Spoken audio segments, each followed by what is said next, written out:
Hi, I'm Brittney King. And I'm Lisset King, and welcome to Honest Feedback. We are a podcast here for you.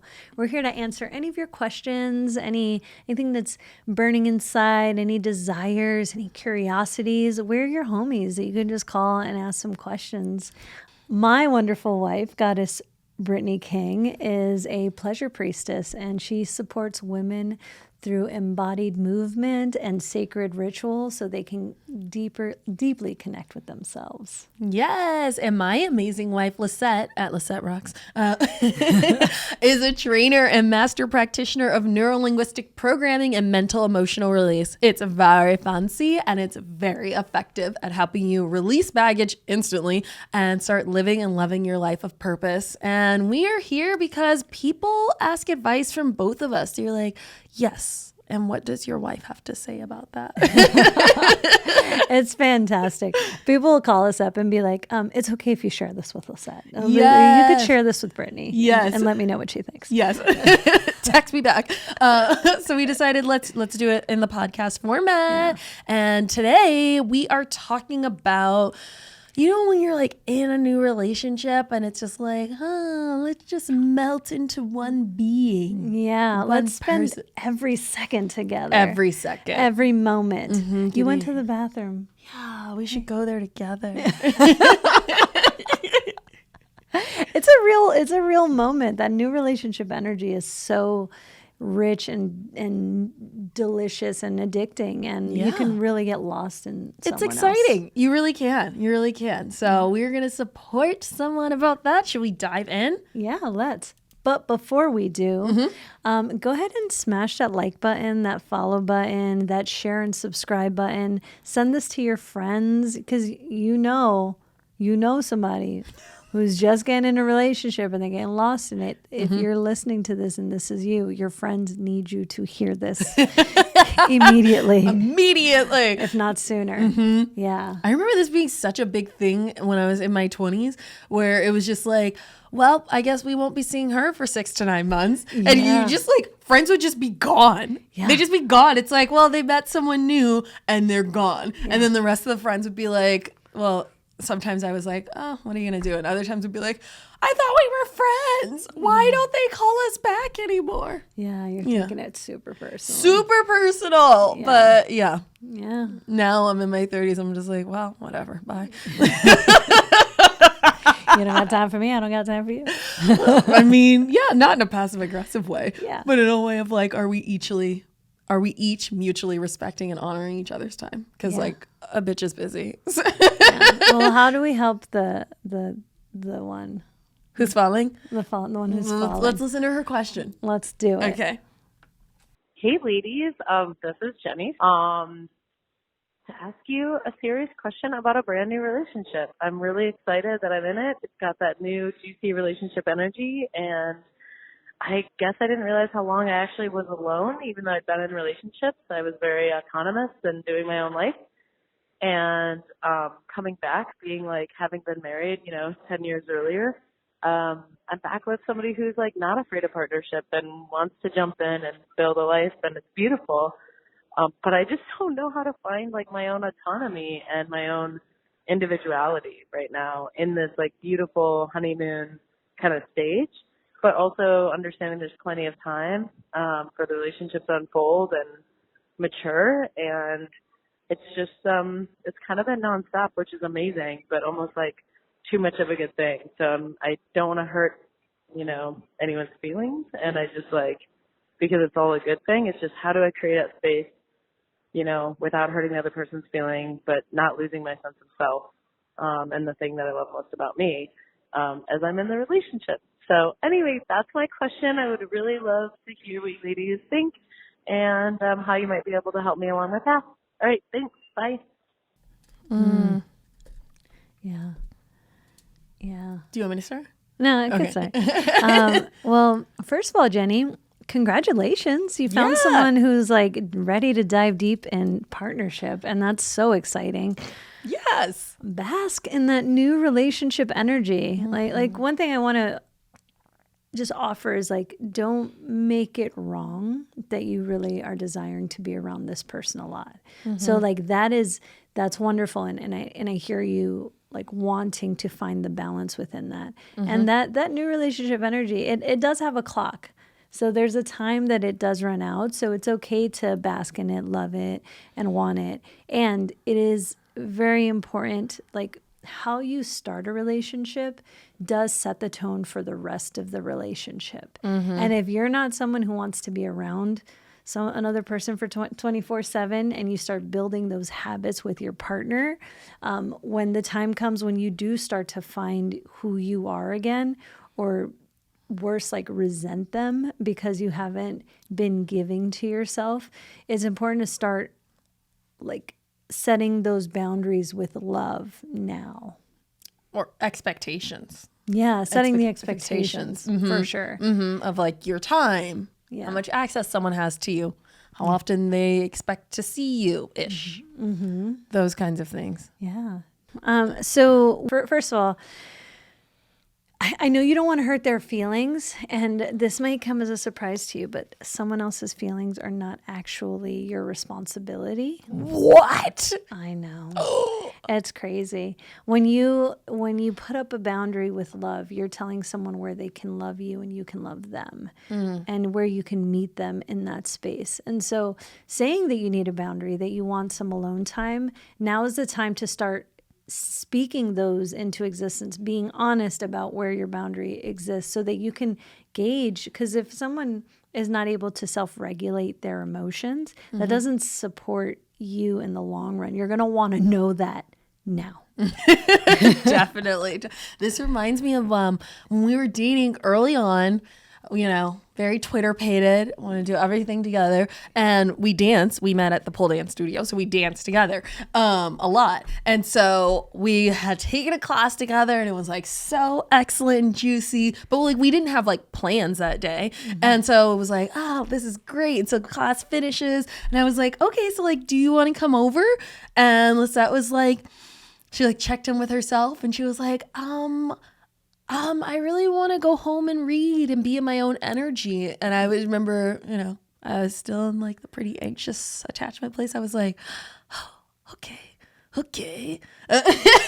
She wants to go be in her own energy. And also this is my first time being poly. And I was just like, yeah, you just don't get dominion over people's time just whenever you say when you're practicing non-monogamy. I don't know that should happen when you're monogamous, but it's like very explicit in non-monogamy of like, we make official plans. And so I just remember being like, okay, she just wants to like be in her own energy. And so I did things for myself. What I actually really did want was to like hang out and cuddle with someone. And so my best friend, who was also at the dance class, I was like, do you want to come over and hang out? And she did. And so I still was able to get my need met of like the thing that I wanted. And also she was able to set up early in our relationship, like it was important to her to have her own time to be in her own energy. And like, that was important to her. So I got to know that early on and do the things to self-regulate of like, what does this mean? What does this mean for me? Yeah. Yeah. That's, and this all takes practice. Like I didn't know I needed alone time until I had a partner that also needed alone time. And I took offense to it. And then they expressed a boundary and I was like, oh, well, if they're taking alone time, maybe I should take alone time. Like, what's something that I'm not doing because I'm constantly in relationship right now? And remembering that this person fell in love with you while you were single, while you were feeling yourself, while you were doing things for you, while you were rocking and rolling in your own life. And so keep that, like stay who you are. Sometimes we're just like, oh, we want to be around this person all the time. But like who you were as an individual was the sexiest thing to them. So how do you nourish that, honor that, and bring that back into coexisting with someone? Yes. Tangible takeaway, me days. I think we have mentioned them here before. I am bringing it back again Yeah. because we cannot sing enough praises about a me day. So a me day is a day you literally put it on your calendar and you block it off of like, this is a day about me where I'm only going to do things that I want to do and take care of my needs. So for me, and my me days have evolved over the years. My me days before used to be I didn't want to take them. Lisette brought them in. She's like, I'm taking a me day. And I was like, but why? And then she was like, well, I'm going to do these things for me. And I'm like, interesting. And I was like, well, should I do things for me? And I was like, oh, on my me day, sometimes it was like, I'm a lover of a Netflix series. It's like, oh, I want to binge this show and I want to watch this thing. And then it evolved as my witchcraft practice grew. It was like, oh, this is the day I'm going to do spells, or like go to different bookshops that are literally about spells, or wander through the forest, or like take long baths, or like I'm going to nourish myself in the way that feels really good to me. I'm going to cook the things that I want to eat. Yeah. Me days are just so powerful. And when you take one for yourself, you're teaching someone.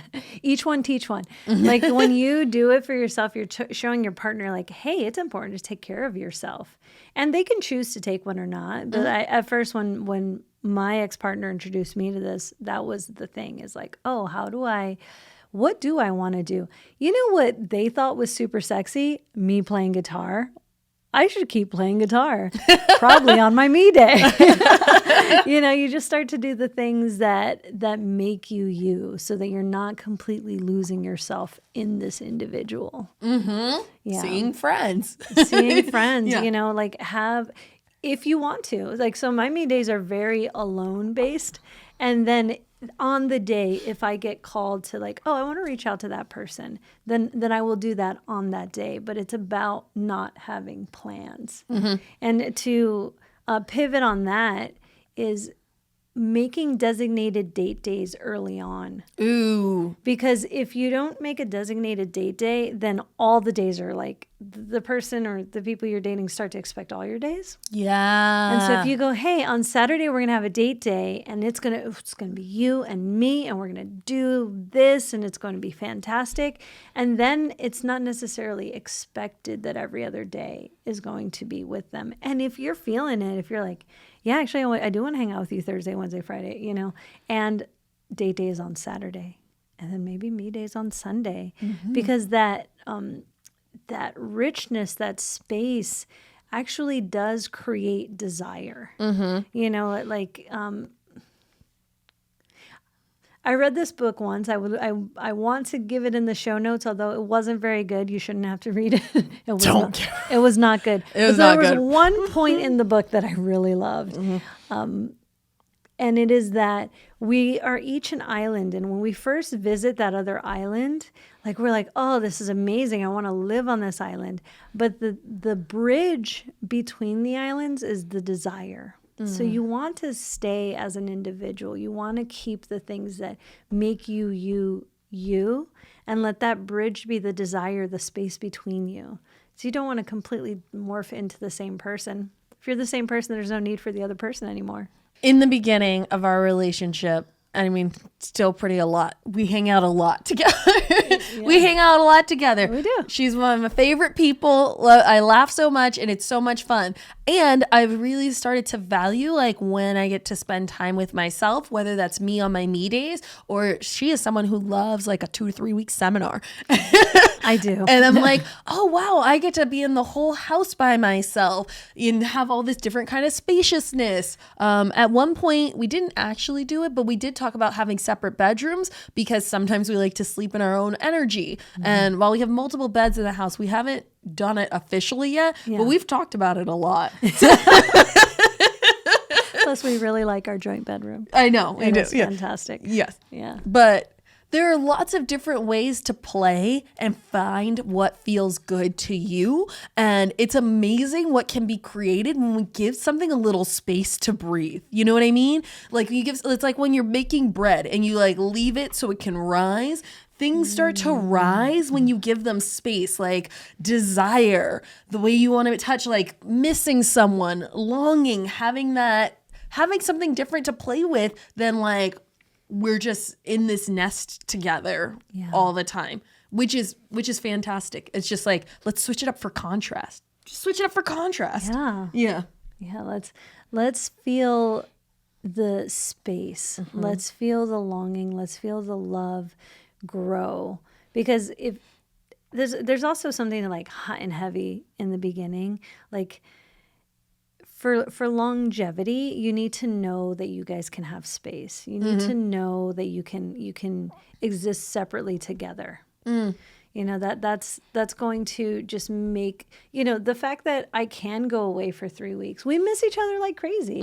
We've been together for several years now. We're actually celebrating our 3-year married anniversary coming up.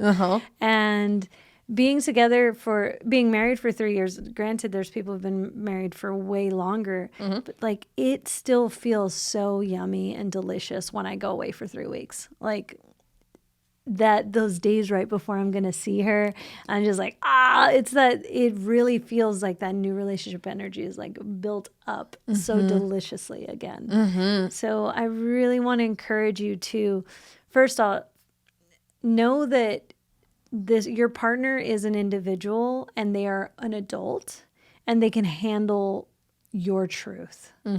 Like you have to be able to be honest with each other as far as the space that you need, who you need to be, and trust that this is going to last, and relish in the deliciousness of new relationship energy. I love it.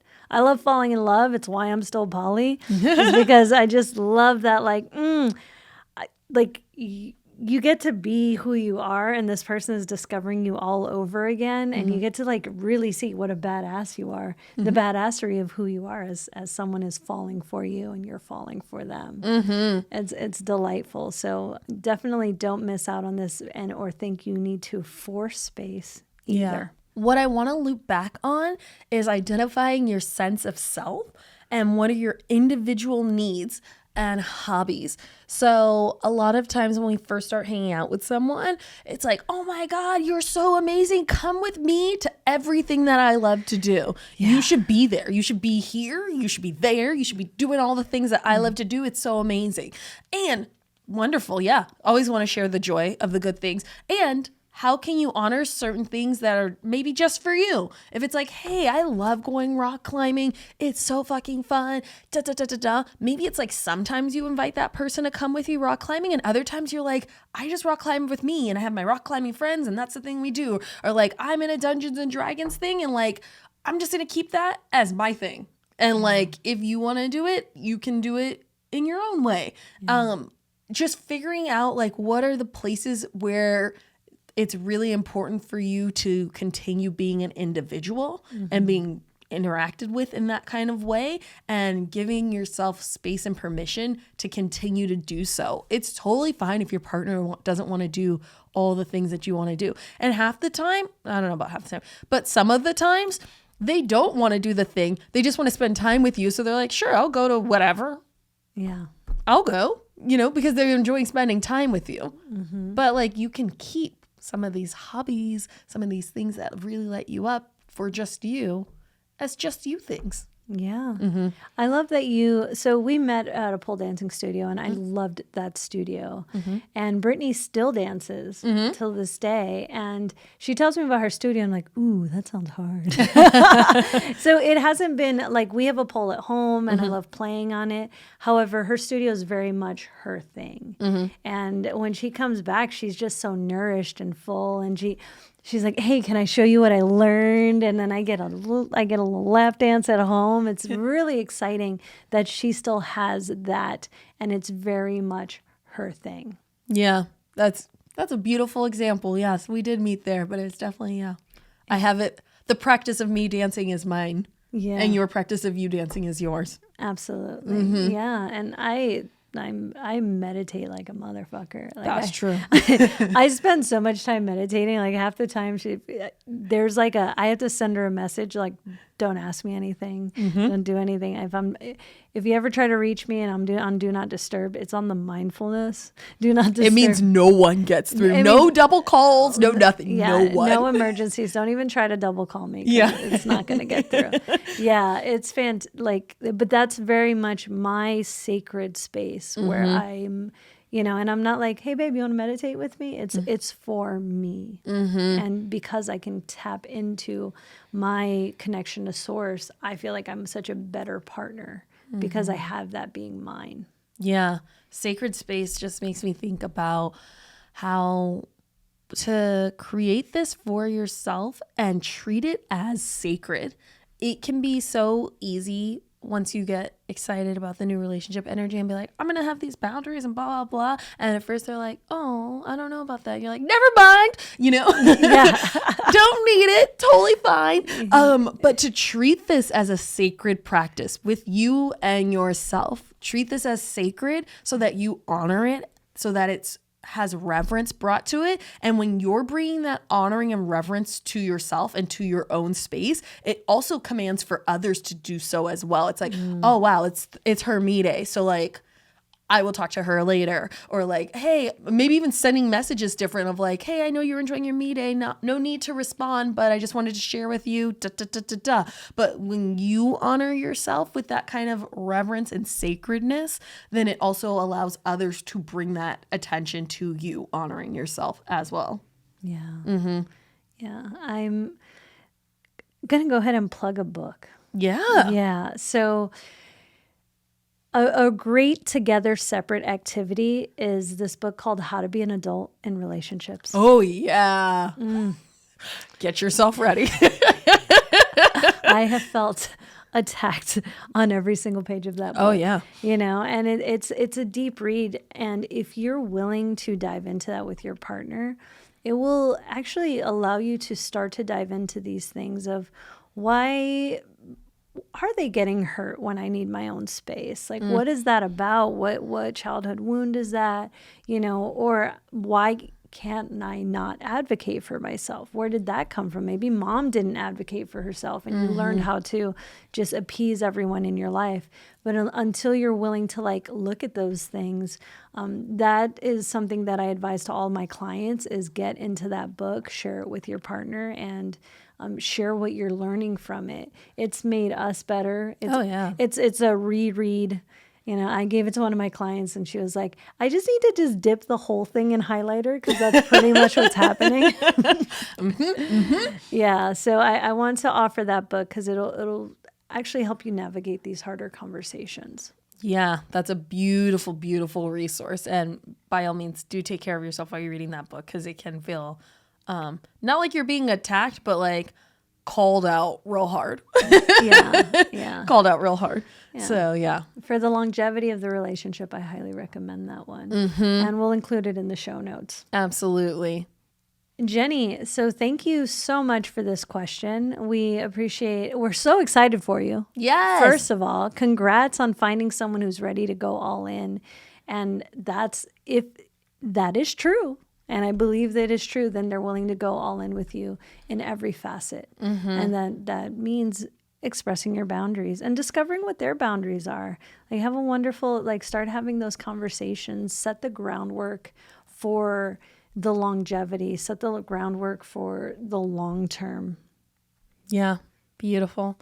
Thank you so much for calling us. We cannot wait to hear calls with more questions because I feel like when you're in a new relationship, all sorts of little things come up. Yeah. We want to keep hearing from you, Jenny. What else you got? What else you got? Yeah. And if this has sparked anything in you where you're like, oh, I actually do have a question about something, give us a call. Yeah. 971-895-4111. Or you can email us your question at thekings@honestfeedbackpodcast.com. We are ready to hear from you. Yeah. And until we meet again, be honest with each other. Bye.